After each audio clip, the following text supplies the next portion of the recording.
And what I'm going to talk about right now is treating for bed bugs. I'm going to talk a little bit about tools. I'm going to talk a little bit about protocol, so how to actually develop a protocol to solve the problem. I'm going to talk a little bit about heat treatment, because I know some of you are probably working with heat or considering working with heat, and I'm going to give you a little bit of a background on that. This afternoon in my apartment breakout session, I will be talking, this is more of an overview of treatment. I would consider this a more introductory basics kind of talk. This afternoon in the apartment session, I'm going to talk about how to use monitors to reduce and potentially solve entire building problems. So more advanced type stuff, but very valuable for those of you that are seeing widespread infestations and want to stop the chasing your tail in circles phenomenon, where you always seem to have 5 or 10 infestations and you can never seem to get on top of it. There's a reason why that's happening. And so I will talk a little bit about that this morning, but more so this afternoon. Alrighty, so what is working? Dr. Jones obviously did a little bit of intro stuff for me, and I'm going to roll right into treatment tools and techniques. And so when we talk about pesticides, it's been alluded to, and a lot of research out there has shown that a lot of the traditional pesticides that we use, the bugs in the field are showing high levels of resistances to those products. Now, there's a misconception about resistance. When I say resistance to many of you in this audience, you probably think what I'm saying is that the product doesn't work. That is not what that term means. What that means is that it may take a larger exposure of the product to actually kill the bug. And so, are you getting an echo?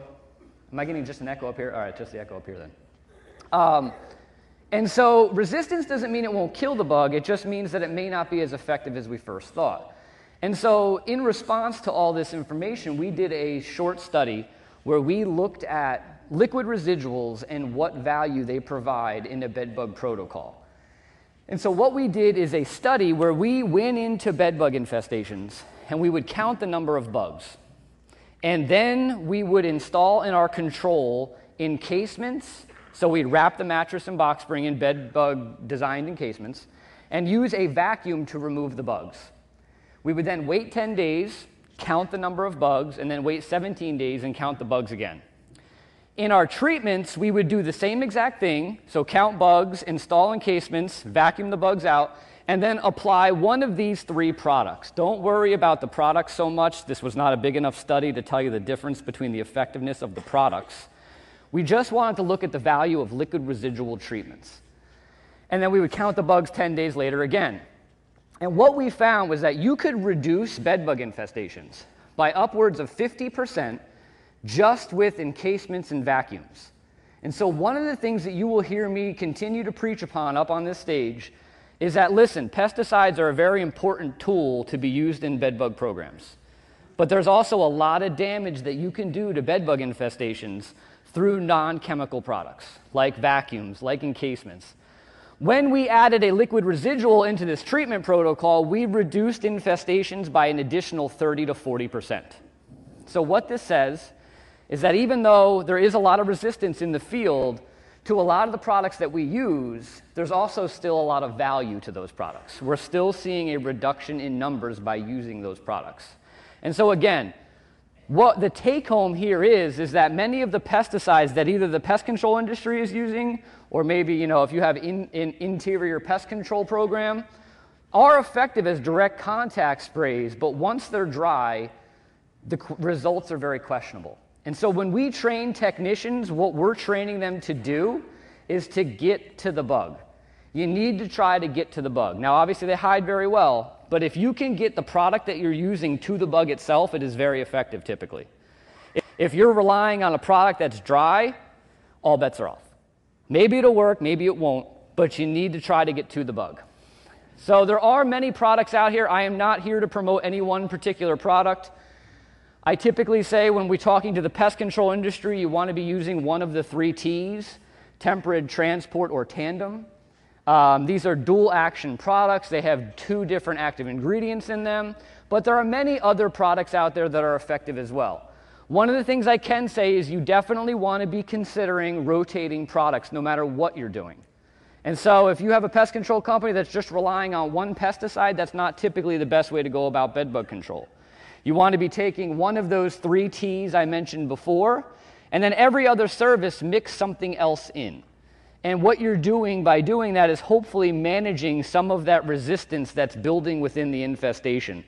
These bugs are amazing in that they can build up resistances very quickly. In just a couple generations, they can start to demonstrate resistance. And so even within a home that you've treated 12 or 14 times, if you're just using one product, the University of Sheffield out in the UK has actually shown that you can start to see resistance very quickly. And so you really need to be considering rotating those products. For any of you out there that are considering all-natural sprays, your 25B exempt products, these are typically products that I do not recommend for everyday use with bed bug control, especially for professionals. There are some all-natural sprays that a study at Rutgers showed does have a positive effect if you spray the bugs directly, but many of these all-naturals, once they're dry, will have little to no effect.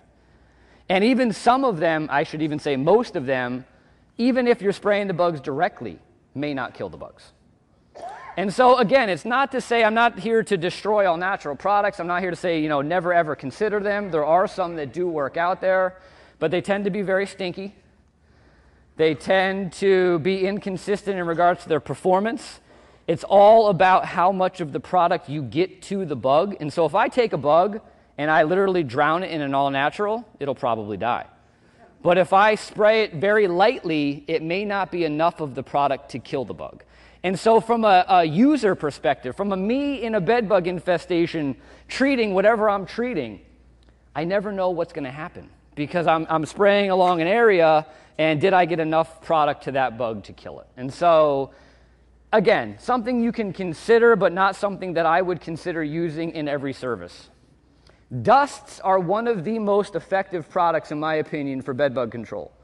Research right now being conducted at several different universities is showing that the product first up on the board, Cymexa, is one of the more effective and low-impact dusts on the market right now. The active ingredient in it is silica, and the research right now is showing that it's very, very toxic to bed bugs. DE is a product many of you are probably familiar with. It's diatomaceous earth. It's a dust. Everybody kind of thinks that you can eat it and everything's going to be cool. And maybe that's true. I don't know. I've never tried to eat it myself.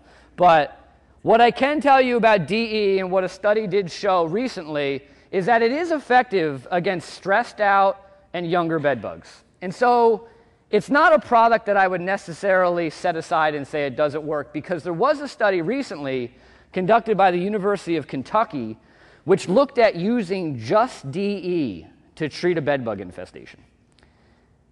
They found that it was not an effective tool in that situation. Basically what they did is they didn't have a lot of very good results using just DE. And so this study cast a very negative light on DE. I did not think it was fair. I would have never recommended that you use just DE to treat a bed bug infestation.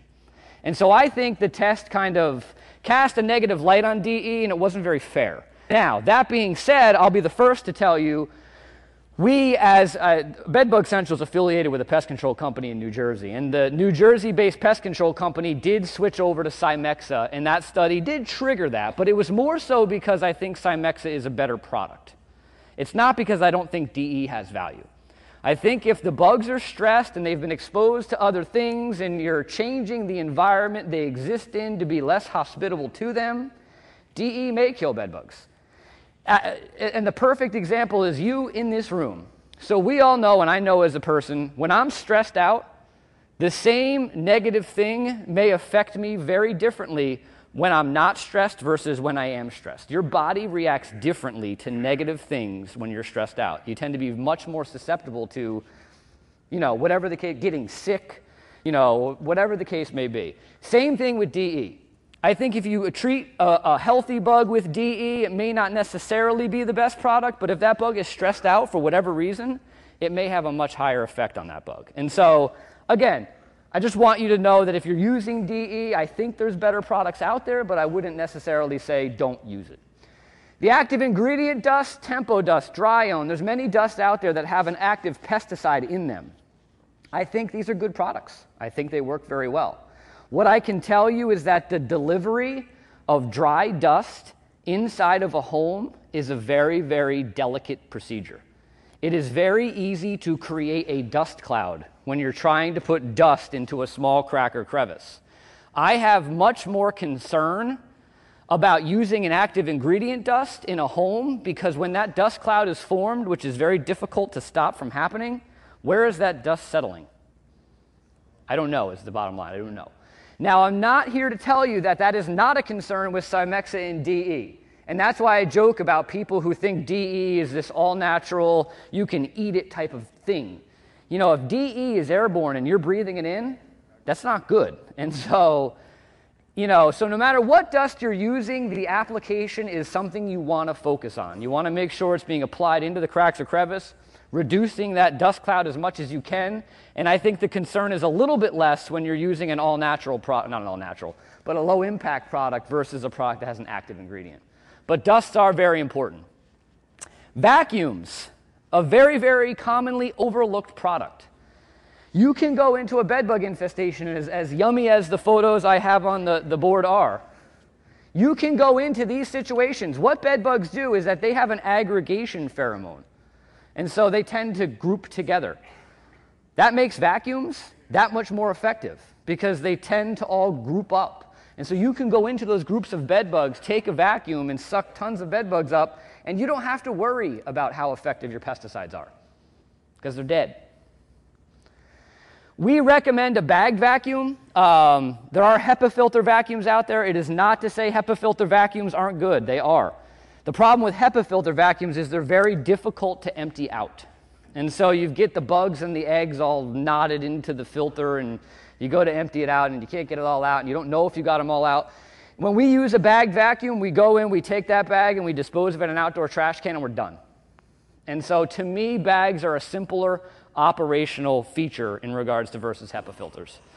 Steam. Steam is something that we've been using for years. What it's doing is it's exposing the bugs to a very high temperature. Most commercial grade steamers, I'm going to hide over here. Those lights are brutal. I actually see faces now too. I'm literally going to see spots for the rest of the day. Anyway, steam is a very effective way to kill bugs and eggs on contact.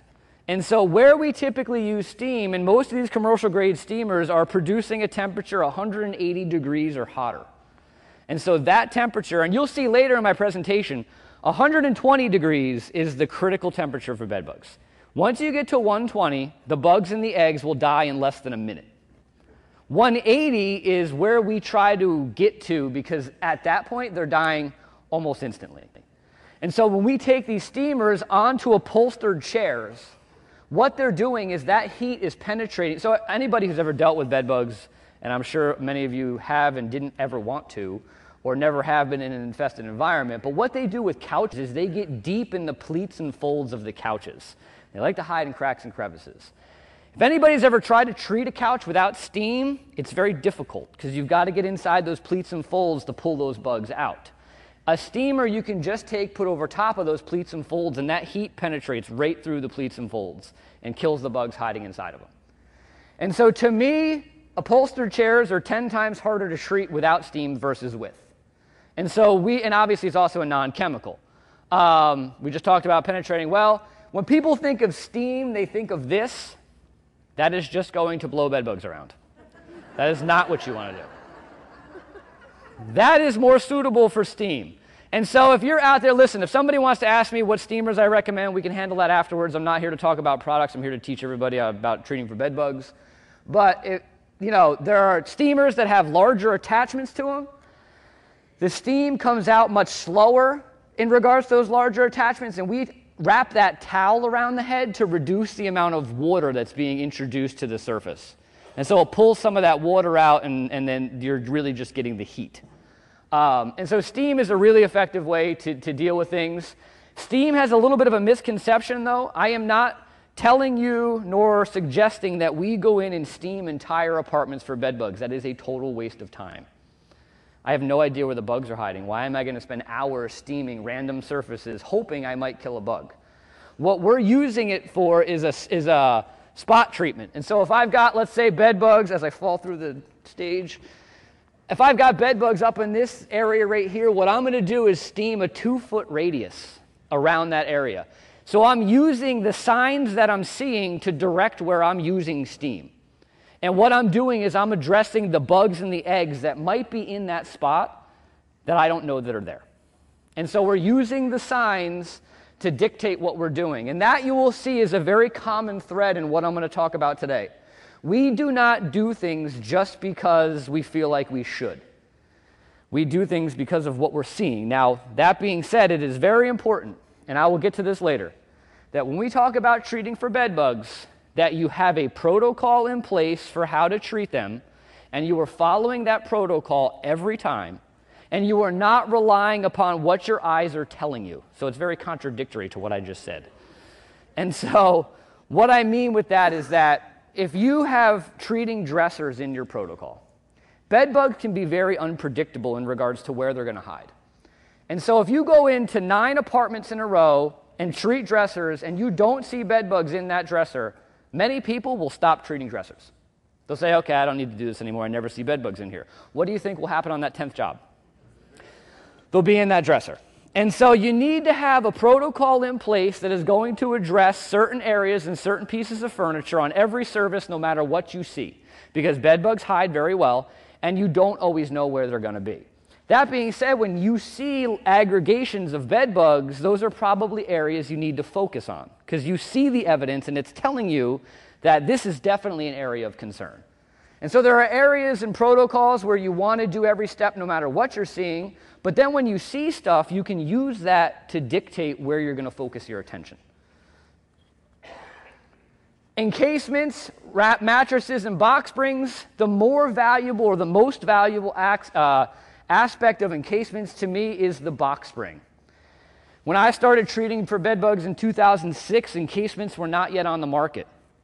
Box springs are a nightmare to deal with if you are not using an encasement, in my opinion. I had box springs that had hundreds of bed bugs in them. I would spend 2 hours treating that box spring. Has anybody ever taken the dust cloth off of a box spring and looked inside to see how many cracks and crevices there are? There's like 7,000. You could spend hours treating that box spring. Come back 2 weeks later, and there's another 700 bugs back inside of it. And why I think encasements, and I'm not here to pitch one particular encasement, there are many on the market, do your research, but box springs, they simplify box springs so dramatically, it's insane. You just wrap that box spring up, the bugs that are inside are trapped in, and any bugs that come in the future are restricted to the outside. So you can see them very easily.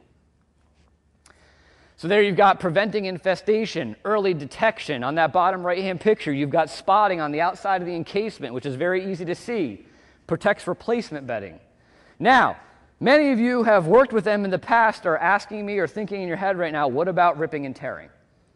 Encasements are only good until they become ripped or torn. And so when we talk about encasements, and this is something that the pest control company we're affiliated with does, is we go out and we have a manufacturer in New Jersey, and I'm sure there are many others out there, that actually sells 50-yard rolls of sticky-sided felt. We go out and cut down this felt into small strips, make a bazillion Ziploc bags of this felt, and when we go in to do a bed bug treatment, we are placing this felt on the sharp edges of those metal bed frames. We're then putting that encased box spring back down. I don't have actual data. This is just me talking off the cuff, but I would say it reduces ripping and tearing by upwards of 80 to 90%, if not better. That's not to say tearing will never happen, but it dramatically reduces it. And so yes, you need to address that metal bed frame, because that metal bed frame is like a razor to that encasement. It will tear it very, very quickly. We've come back 24 hours after installing them and they're already torn. And then, of course, interception devices. Now, I will be the first one to tell everybody in this room right now that obviously we have a booth outside. We have, as Bedbug Central, have gotten into product development in the last 3 years. I designed both of the products on the screen. I am not here to pitch you a product. I'm here to talk to you about the concept of interception devices. So I want to be upfront with everybody. We have obvious vested interest in products, but I just want to talk to you about the concept of these products. And so these are interception devices. The one on the left goes under legs and beds. Many of you are familiar with a type of product like that in this room. I talked to a bunch of people outside. Goes under the legs of beds and couches, catches bugs as they travel to and from the bed. Bed bugs do not climb very well. And so polished plastic is very difficult for them to climb. That device on the left is only an inch high. That is more than enough to keep most bed bugs in that trap well, as long as it stays clean.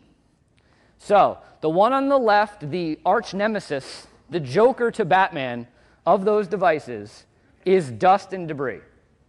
So you put these inside people's homes, and many of you have been in many different communities where the cleanliness of some of the apartments is not what you would necessarily expect of your own home, shall we say. And you put these devices in place, and within a week they're full of dust, debris, cat hair, urine. I've seen it all. I've seen cigarette butts. That device on the right is only about yay big, and I've actually seen it full of urine in a homeless shelter. I want to know how somebody did that, first of all. But anyway, so the one on the left goes under legs and beds, and dust is the enemy of that device. So it has to be cleaned out every couple weeks for it to remain effective. Bugs will be able to escape it over time because that dust and debris builds up. The one on the right does not go under legs of beds and couches. And so the one on the left creates a little bit more of an island effect for the bed, meaning that as bugs are coming to it, that moat surrounds the leg of the bed, and it can be difficult for bugs to access the bed. The one on the right just goes on the floor. And so it's not intended to go under legs of beds and couches. But what we know is that the design actually limits the dust and debris. And so the way it's designed, the dust can't collect on those walls. And so the bottom line, no matter what device you're using, is that they're going to catch bugs as they travel around an environment. What these interception devices do is that as bugs are looking for food, they are, ready for this, orienting to vertical surfaces. And what that means in very lay terms is they're trying to go up. And so what they tend to do is they tend to interact with these vertical monitors because they're looking to go up. They're also attracted, at least at some stages and at some level, to black. And so what these are doing is they're going in place, the bugs are interacting with them, they fall in the monitors, whether lured in or by accident, and then they have a very hard time getting out. The under the leg bed, what is that using for a host? What is that using for an attractant? The person sleeping in the bed. It's coming to the bed because the person's in the bed. That's what it's using as its lure. The one on the right on the floor actually has a chemical attractant associated with it. And so when we talk about monitors, this is the traditional thought of a monitor. I have 5 bed bugs in a bed. I don't know if they're there. I want to install monitors to determine if they're there or not. 100% reasonable. What I can tell you is that research is suggesting that a knowledgeable pest control... Okay, so let me hit stop for a second. When we talk about bed bug infestations, we split them into 3 categories. A low-level infestation, a moderate-level infestation, and a high-level infestation. A low level is finding 20 bugs or less on the first service. A moderate is 21 to 100, and over 100 is considered a high-level infestation. The reason why splitting the infestations up by severity is important is because your approach to either how to detect or how to control the problem should differ by infestation level. When I talk to pest control companies, I always ask them, do you have the same protocol? Do you charge the same, whatever the case may be, for a low-level cockroach infestation versus a bad cockroach infestation? And most of them will say, oh yeah, we charge differently, we have a different protocol for a bad problem, this, that, and the other. But then when you ask them if they have different protocols for bed bugs, all infestations are handled the same. And so there should be different approaches to different degrees of infestation. So when we have a low-level infestation, 20 bugs or less, we know that a visual inspection, although a good first step, I'm not saying don't do a visual inspection, but when you have a low-level problem, when you really need to know and need to look very deep, visual inspections may only be 50 to 70% effective at detecting the problem. And that's with an average pest control company doing your average 10 to 15-minute inspection. That number is coming off of some of our internal research, but it is being, within reason, replicated through other research at Rutgers University and other institutions. The bottom line is that we know visual inspections, so our eyes will miss very simple infestations very easily. These bugs hide well. They're deep inside box springs. If there's 2 bugs there, how long is that going to take you to find it? I don't know, probably a while. But what we know is that early detection is key. If there's one thing I want you to walk out of this room with, one thing, it's that detecting infestations early on is critical to managing the stress on the people who are suffering from bed bugs, the degree with which infestations are affecting other people, and the cost to actually control the problem. You can handle a low-level bedbug infestation very easily. Most pest control companies can probably do it for $300 to $600. If you let it get out of control, that's $5,000 to $10,000, and it's probably affecting like 10 other units. And so what is the true impact of those bad infestations? And so early detection is key. And so when we look at monitors, that's the typical thought. And what we know with that typical thought is that research has actually suggested that whatever, and for my property managers in this room, you're going to fight me on this. I know you are. Probably many of you. You're going to say, I know my residents. I know what's going on in my building. And I'm going to say to you, shenanigans. Because I can't tell you how many times I've had the conversation with property managers that say that exact same thing. And I say, all right, let's install monitors in every single apartment and see what we find. And research has shown at Rutgers, and we've duplicated this research time and time again, and I'm going to show you studies later that talk to it, that you have 2 to 3 times more infestations than you know about. If you have 10, you probably have 20 to 30. If you have 5, you probably have 10 to 15. And so there are a lot of people on your properties that are not reporting this problem, and that is why we implement monitoring programs. And when we talk about that, we talk about this fine gentleman here. This was taken in a senior living environment in Trenton, New Jersey. Our office is like 10 minutes from Trenton. It's a lovely, lovely place if anybody ever wants to visit it. And so we knock on this gentleman's door. He comes to the door, and you can see on the collar of his shirt is all that black yum-yum. That's all bed bug spotting. He actually had bed bugs running up and down his shirt as we're talking to him.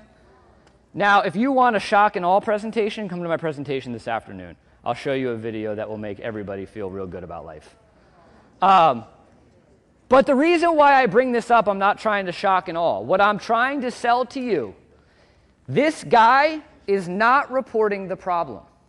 He is in your buildings and you have no idea. And what I can tell you is, how long has that infestation been there for? Years. It's probably been that bad for 3 to 6 months at a minimum. So if he has bugs running all over him, and he's going not just in his own apartment, to other people's apartments, the entire floor inside your buildings, the common areas, the buses, the trains, the park benches, picking up grandkids at school, whatever the case may be, how many bed bugs can he spread to an entire community over 6 months? This is the keystone. This is the cornerstone, whatever adjective, I don't even know if keystone was the right word, cornerstone, whatever. Every once in a while I get excited and start using words that don't even exist. And so the bottom line is that this is the person that you need to find, and he's not telling you he has a problem. But this guy will cost you thousands of dollars. And it's not his fault. That's the next topic, is that they're going to say, oh my God, how did this happen? Well, his eyesight probably isn't once what it was. I'm going to say this, and I mean it very serious. I don't mean this as a joke. Nobody in their right mind would live in an infestation like that. Now, I don't mean that in a mean way. I mean that in an honest and very truthful way. Many times we go into apartments like this, there is a mental disability involved. And 100% with this guy, he didn't even want to leave his apartment. I've actually had people in the building that we took this tell me not to kill their friends. So a lot of times there are issues at play, but he's not reporting the problem.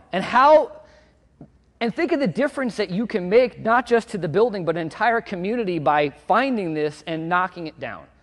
Now, solving this is going to be a headache. But when you take it from 10,000 bed bugs down to 10, he's spreading insanely less bed bugs. And so it's a very critical part of all this. And so when we talk about monitors in these situations, they can actually help us address them. And so this is just a quick study to demonstrate that, where we installed, one of the first ones that came out in the market was called a climb up. And so we installed climb ups in 116 apartments, and we found 746 bed bugs in those 116 apartments, which was an average of 7 bed bugs before we started the service in the apartments. We would then do a treatment and install these devices. We would come back 10 days later and we would see what we'd find in the devices. And what we found was over 1,600 bed bugs inside these devices. 1,600 bed bugs that were most likely, many of which coming from the clutter and all the things that are very hard to address, that were then coming to the bed for food and were caught by these devices.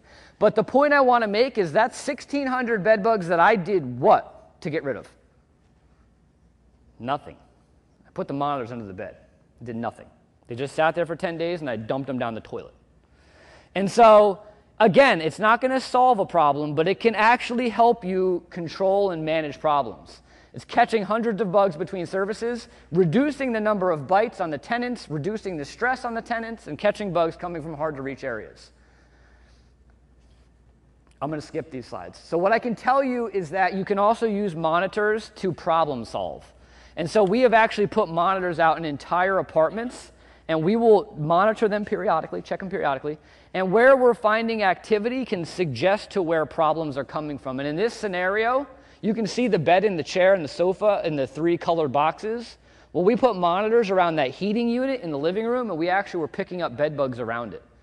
So what that suggests is that there's probably bed bugs in that heating unit.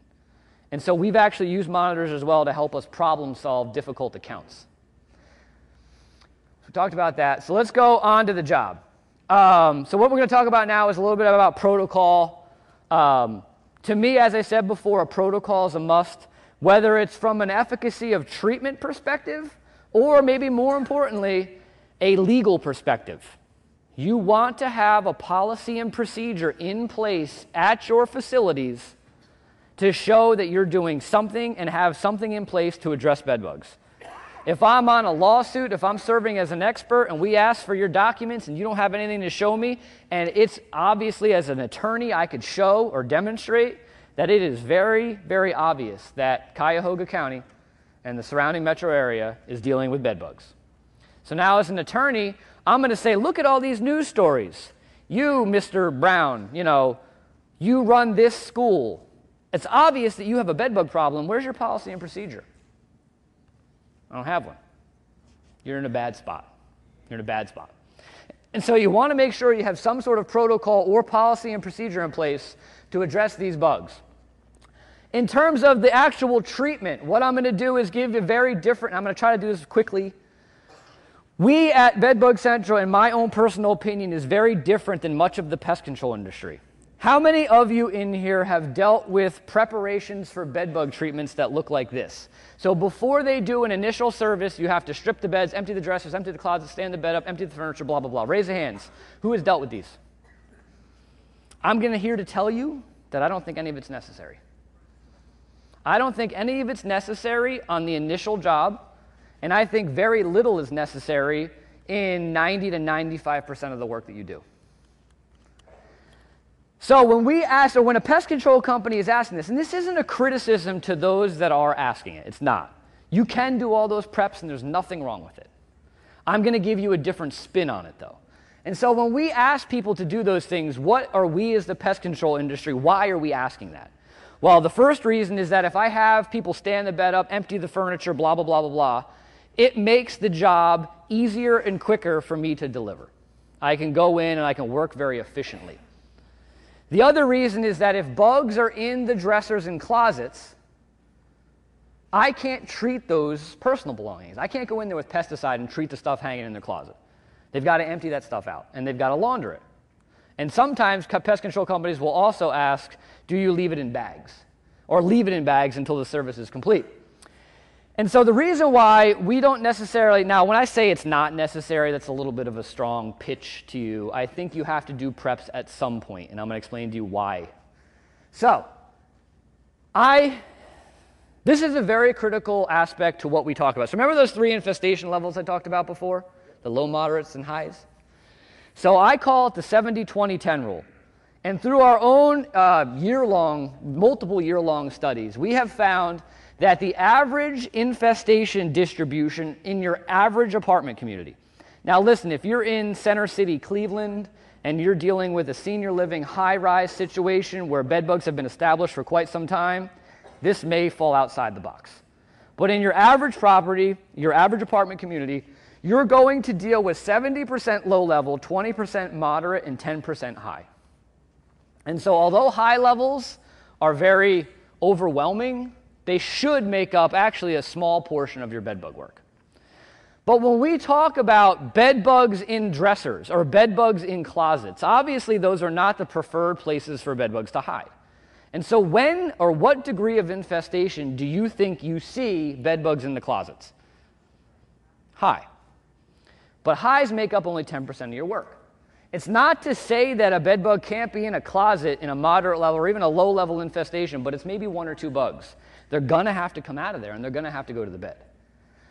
And so what we typically do, knowing that the fact that you're going to find bugs in these hard to access areas in only 5 to 10% of your work, we recommend going in, reading and evaluating the infestation, and then requiring preps based upon what you're seeing. If I go into 90% of my work and there's 36 bed bugs on average and most of them are in the bed, why am I asking people to empty closets? Have you ever looked at your closets? Have you ever thought about laundering and cleaning everything that you own? And then living out of garbage bags for 6 weeks, which I have a 3 and a 4-year-old, that's not happening. I'll probably find one of the 3 or 4-year-olds in the bag at some point. They're like cats. I love my boys, I miss them, but they're like cats. And so the bottom line is that in many situations, I don't think it's necessary. Now, what I will tell you, though, is that if you have a high level, you have a hoarder, you have lots of bed bugs, you're going to unfortunately have to do all those things. And I don't have any easy answers for you either. It's unfortunate. But in a lot of infestations, you don't. And the other aspect to this and why we don't ask people to stand the bed up, pull the bed away from the wall, and empty all the stuff out from underneath the bed is because let's say they do that before your service. Where's all that stuff going? And I now, as the pest control provider, have no idea where anything came from or what anything is. I want to see the infestation as is. Don't touch it. Just leave it. Leave it. Now I can come in and evaluate the situation, and I can say, all right, I saw the stuff under the bed. I did a quick inspection of it. I don't think there's anything on it. Now can you please not store the stuff under the bed until we're done with service? But I now know what it is and where it went. And so from a prep perspective, we're recommending just making sure the apartment is clean. Just make sure the apartment is clean for our first service. We'll come in, and if we see spotting all around this closet door, yes, you'll have to empty that closet for future services. But to just do blanket preps just because doesn't make sense to us. And we haven't been doing that for years, and it's worked very well for us. Now, I will tell you that based upon your client and clientele, the opinion of that pitch I just gave you can differ. Regionally, it differs very dramatically. In New York City, for those of you that are familiar with it, the apartments are all postage stamp size, and there's a bazillion things inside every single apartment. In New York City, this approach doesn't work quite as well, just because there's just so much. You can't even move in some of these apartments. I actually connected here from Houston, and in Houston, the problem is not as established as it is here, and so to tell people they don't have to do all these things is very alien to them. They're like, we're going to do it because people are going to freak out if we don't ask them to. So regionally, the approach to that can differ. I'm just here to tell you that I don't think it's necessary in a lot of infestations. So real quick on protocol, beds. Most of your bugs will most likely be in the beds. We recommend going in if you're using encasements. We do not steam bedding. If you're introducing moisture to that bed and then you're putting an encasement on top of it, that could pose a mold or other issue. So we're going to vacuum the bugs off and we're going to encase the mattress or box spring. We're not worried about getting every last bug off. What is the point of the encasements? It's to lock bugs in. And so we're not going to spend an hour trying to find every bug. We're going to throw the encasement on. And then remember, felt padding that actual bed frame. Couches. One of the more difficult areas to treat. To me, it's about steam. We use a lot of steam on couches. Pesticides are effective. We do apply them in areas that people aren't going to contact. But steam, to me, is one of the most valuable tools for upholstered furniture. But again, you're going to go through every crack and crevice on that couch. It's a very time-consuming process. The baseboard floor gap. And so what that means is, let's say this is my little twin bed. What we're going to do is we're going to take to 2 feet of each side, we're going to pull that carpet up off the tack strip. And we're going to treat underneath that baseboard. We're going to put the carpet back down, and we're going to then put a liquid residual on top. What that's going to do is address any bugs that might be hiding underneath it. We know it's a very common place bed bugs hide. So there I am 10 years ago doing that. Furniture in the sleeping areas. So beds or couches are what we call sleeping areas. Anything that's close to the bed is high risk. It is very common to find bed bugs in nightstands. Nightstands are one of the most common areas we find bed bugs. And so that bed, what we'll typically do is pull the dresser drawers out of the nightstands, not dresser drawers, nightstand drawers, and then flip the actual nightstand over. We'll treat the bottom and the back of it. We'll also treat the inner framework. We'll put the drawers back in, and we'll flip the nightstand back over. Bottom line is it has to be addressed. Sockets and switch plates. We're typically only taking the sockets and switch plates off within 2 feet of the sleeping areas. We're not going to do all the sockets and switch plates in the entire room. Again, remember that bed bugs want to go to the sleeping host. They want to be near the sleeping host. So typically doing a socket or switch plate over there against the door is not necessary. As an infestation grows, they become more of a concern. So you may have to do them at some point, but if you're catching your infestations early on, you should be able to address it. Walls and ceilings, and so a baseboard spray. We're going to do a baseboard spray around the entire apartment. We know when bed bugs are moving around an environment, they are walking along seams and edges, and so they're going to use baseboards to get around. They want to be safe. They don't want to be walking out in the middle of the floor where they're going to get stepped on or whatever the case may be. So they're going to walk along those baseboards. So a baseboard application throughout the home can provide benefit as those bugs move around. And then you also want to be paying attention to other areas. Wall hangings, closets, cracks and crevices. In New Jersey, we have a sleeping in closets epidemic where many of our properties are overcrowded and they're actually turning closets into bedrooms. And so you want to be paying attention to that kind of stuff because once you find that, that closet is now considered a bedroom and it has to be handled very differently. And so you want to be going into these infestations, and what I can tell you is, listen, I just gave you the speed racer version of protocol, and this is actually a class that we offer for a day and a half. And so there's a lot more that goes into treating bed bugs. What I'm trying to infuse or implement or demonstrate to everybody in this room is that it's not as easy as going in, doing a few things, and walking out. It takes time. There's elbow grease involved. There are lots of ways to kill bed bugs, and bed bugs are actually not difficult to eliminate at all.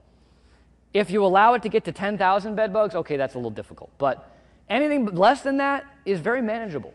There's lots of good ways to kill bed bugs.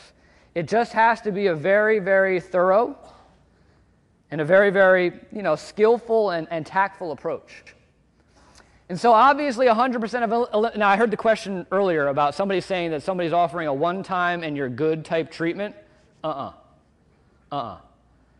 You should be doing at least one follow-up no matter what the infestation size is. And what I can tell you, the average infestation usually takes 3 to 4 services. That's about where the average, let me change that. 2 to 4 services. I would say 2 to 4 services is your average treatment length. So anybody coming in and saying, listen, I'll get rid of all the bed bugs and any infestation in one shot, I'd say thank you very much, there's the door. Because that is a scary approach. Now I'm probably going to have a pest control guy who's going to assault me after this in this one, but that's fine. I stand by my words. So listen, I'm not going to tell you if you don't go in and fine-tooth comb everything that you can't possibly get rid of bed bugs in one service, but it's very difficult. And so you want to be doing a follow-up at least once, if not multiple times. So real quickly, I'm going to go through heat, and I'm hoping to leave about 5 minutes for questions. I obviously will be here all day. I'm speaking again this afternoon at 1 o'clock. I love the interaction. I love the questions, so please feel free to come up to me. Structural heat. So how many in here are dealing with heat? Not that I can see your hands anyway, but... all right, so heat. Obviously, heat is a very effective way to deal with bed bugs. It's funny, I was actually on the stand in Alabama on the defense side of a case. And Tom mentioned earlier, I do this show called Bedbug TV on YouTube. And we've had like 2.4 million views at this point, or some ridiculous number. And I've got a video on there that's called What Would Jeff Do? And basically what I was doing, and people always ask me, like, if you had bed bugs in your house, how would you treat it? And I'm like, all right, I'd probably use heat. Because heat is a very effective approach to bed bugs. If it's done properly and you catch it early on, you can get rid of the infestation in just one service typically. And so I'm on the stand in Alabama, and one of the criticisms that the plaintiff attorney was trying to put on the property management company was that, and I can talk about this because it actually went through in the jury decision, and so it's public account. What they were trying to do was trying to say that the property management company did not do a good job because they did not do a heat treatment inside this person's home. And so they're asking me, leading up to the video, they're asking me, is heat the best option? And I'm like, well, there's lots of different options out there. I think heat's a great option, but it's just like when you go buy a car. Are you going to buy a Toyota, a Mazda, a Mercedes, or a Bentley? It's the same thing with bed bugs. Traditional services, heat, fumigation, they're all effective if done properly, but they're all very different prices. To me, a heat treatment might be like the Lexus of bed bug treatments. Not completely unaffordable, but also not the Toyota of bed bug treatments, which is maybe a more traditional approach. And so I'm kind of explaining that to him, and I'm kind of hedging myself to say that heat's not the only way to kill bed bugs, and then he pulls that "what would Jeff do" video up. And I'm like, here we go. And so I'm sitting there watching this, and I'm like, what am I going to do? I was like, because here I am on video saying, heat's the best way to kill bed bugs. And I just told everybody that it's not the only way to kill bed bugs. And so, needless to say, I BS'd my way out of it because that's what I'm good at. And so I basically said what I just said to you, is that, listen, I would choose heat because I have the monetary capabilities to afford it. If I have $1,800 or $1,600 and I want to get rid of the bed bugs today, I would choose heat. If I don't have that budget, or you're a property manager dealing with lots of infestations, you may not have the money to use heat, and that's fine. Because if you choose the right vendor, using a traditional approach is totally viable. That's all. Cooper Pest Solutions in New Jersey, 90% of what we do is a traditional approach. And we absolutely destroy bed bugs in a very short amount of time. But it might take 2 to 4 services. And so again, it's just what you're looking to afford and understanding. And we're a big customer service driven company. It is all about client expectations, understanding what you're getting and what you're paying for. And so heat, 120 is what we're trying to achieve. A very short amount of time. It will kill bed bugs and their eggs in less than a minute once you're over 120. That's old heat treatment equipment. I took that picture back when I was doing the heat treatments like 7 years ago.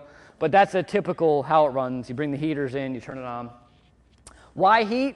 Because you can do things with heat that you can't do with other services. You can eliminate infestations in just one service, and it's considered a greener option.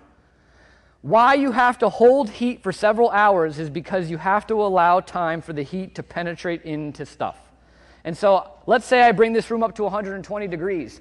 How long is it going to take for one of those chairs you're all sitting in for the heat to penetrate deep within that chair? Might take a couple hours. And so that's why you're going to allow that heat to soak in for a set amount of time. You have to be careful though. And so this is one of the big things with heat. If you're using heat and you're treating a high-level infestation, a bad problem, you need to be doing follow-up inspections and possible pesticide treatments afterwards, because wall voids are going to be a problem for you. This is an interior wall void an hour into heat treatment, and you can see that interior wall void is already 120 degrees. The surface of that wall in the room itself was 135. And so the heat was penetrating that interior wall void very effectively. But here's an exterior wall void, 3 hours into heat treatment with insulation present, and it's still 80 degrees inside that wall void. And so there are certain areas inside homes that the heat is not going to penetrate. And if you have a bad problem, the bugs might have spread into those areas. And so what we have found with our own internal research, that when you have a bad problem, it's very difficult to eliminate it in one service, even with heat. You need to be doing follow-ups to make sure the problem is truly gone. Heat is not going to penetrate clutter. When it first came out, people thought, oh, we'll use heat to treat clutter. No. You know, a small pile of clothes this deep will be ice cold 3 hours into heat treatment. And so you need to be turning things when you're doing heat treatment. It's not as simple as going in and just letting it go. So how effective? When you have a low and moderate bedbug infestation, I think this is 95 to 98% effective in eliminating the infestation in just one service. But in high levels, My goal is just to crash the population. We're trying to take it from 10,000 to 10, and then we're going to do a couple traditional follow-ups to try to wipe out those last couple. I'm not going to go through the protocol of a heat treatment. The only thing I want you to know about that is just know that we're trying to hold critical temperature in your sleeping rooms for at least 3 hours because we want to allow that heat to penetrate. And then we're going to go in and address furniture. We're going to turn over furniture. And what I can tell you is on all heat treatments, we are incorporating pesticide into the protocol. We're going in and we're actually treating as well as the heat treatment. And so if you're using heat, you want to make sure you're getting some sort of warranty from your company. If it's a high level, you want to be doing something afterwards. And so let me wrap up. And perfect. We have 5 minutes for questions. Bed bugs are back and here to stay. There's no silver bullet on the horizon. Finding bad infestations is an absolute must. They are not being reported to you. I cannot, like I said, and maybe that wasn't the one thing I said before, but that is the one thing I want people walking out of here with. There's probably a lot of one things I want people walking out of here with, but we'll go there. The bottom line is I want you to understand the critical nature of finding that person. Protocol, protocol, protocol, policy and procedure, absolutely critical. Remember on your properties, and I'm going to brave the stairs finally, the 70-20-10 rule. That's why I didn't brave the stairs before. And so the 70-20-10 rule, 70% low, 20% moderate, 10% high. Average property, average situation. You should have protocols. I'm totally going to kill myself right now. You should have protocols to address the different infestation levels. And then, of course, what type of treatment fits you? There's no one way to do this. There's lots of ways to do this. You have to understand your options, understand how long it's going to take to get rid of the different infestation levels. You do need to get tenant cooperation when the problem gets more involved, but there's lots of ways to do this. You need to be making sure you're working with a company that's explaining that to you, and then you're making the best decision that fits your property or establishment or whatever the case may be. I took that in Alaska, actually. I've been there twice in the last 6 months to speak on bed bugs. So, all right, questions?